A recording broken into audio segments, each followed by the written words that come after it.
चीन के विदेश मंत्री वांग यी के भारत दौरे के एक दिन बाद चीन के राजदूत शू फेईहोंग ने अमेरिका की ओर से भारत पर लगाए गए टैरिफ यानी कि शुल्क का विरोध किया और भारत चीन सहयोग को और मजबूत करने की बात कही।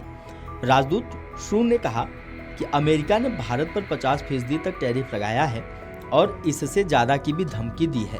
चीन इसका कड़ा विरोध करता है। चुप्पी केवल धौंस जमाने वाले को और ताकत देती है। चीन मजबूती से भारत के साथ खड़ा रहेगा।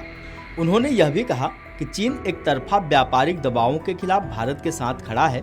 शू ने आगे कहा कि भारत और चीन का एक साथ आना न केवल क्षेत्रीय बल्कि वैश्विक विकास के लिए भी जरूरी है। उन्होंने कहा कि इतने बड़े दो देशों के लिए एकता और सहयोग ही साझा विकास का रास्ता है। भारत और चीन की दोस्ती पूरे एशिया के लिए लाभकारी है। हम दोनों एशिया के आर्थिक विकास के दो इंजन हैं। भारत चीन की एकता पूरी दुनिया के लिए लाभकारी है। हम दोनों की यह जिम्मेदारी है कि दुनिया में बराबरी और संतुलन वाली बहुध्रुवीय व्यवस्था को बढ़ावा दें। चीन के राजदूत ने आगे कहा कि भारत और चीन के बीच भरोसे को बढ़ाना जरूरी है। उन्होंने कहा कि हमें रणनीतिक स्तर पर एक दूसरे पर भरोसा बढ़ाना चाहिए और आपसी संदेह से बचना चाहिए। हम प्रतिद्वंदी नहीं, साझेदार हैं। उन्होंने यह भी कहा कि हम भारत के साथ मिलकर रणनीतिक विकास को बढ़ावा देना चाहते हैं और सहयोग का दायरा भी बढ़ाना चाहते हैं। हम भारतीय वस्तुओं का चीनी बाजार में स्वागत करते हैं। शू फेईहोंग का यह बयान उस समय आया है जब 19 अगस्त को चीन और भारत के बीच सीमा विवाद पर विशेष प्रतिनिधियों की 24वीं बैठक हुई है।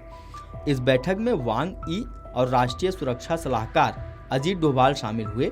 इसके अलावा वांग यी ने 18 अगस्त को विदेश मंत्री एस जयशंकर से और फिर प्रधानमंत्री नरेंद्र मोदी से मुलाकात की।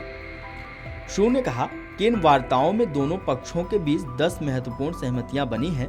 उन्होंने कहा कि दोनों पक्षों ने 23वीं बैठक के बाद हुई प्रगति और कजान यानी रूस में शीर्ष नेताओं के बीच बनी सहमति को लागू करने की सराहना की। दोनों पक्षों ने सीमा पर शांति बनाए रखने की अहमियत को दोहराया और इस मुद्दे को सौहार्दपूर्ण बातचीत के जरिए सुलझाने पर सहमति जताई ताकि भारत चीन संबंधों का समग्र विकास हो सके।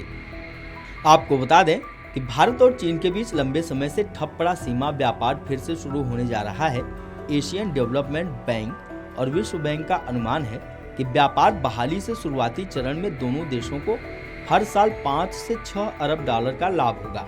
नई समिति के तहत न सिर्फ हिमालयी दर्रों से पारंपरिक व्यापार को गति दी जाएगी बल्कि दुर्लभ खनिजों और उर्वरक आपूर्ति की आपसी जरूरतें भी पूरी की जाएंगी।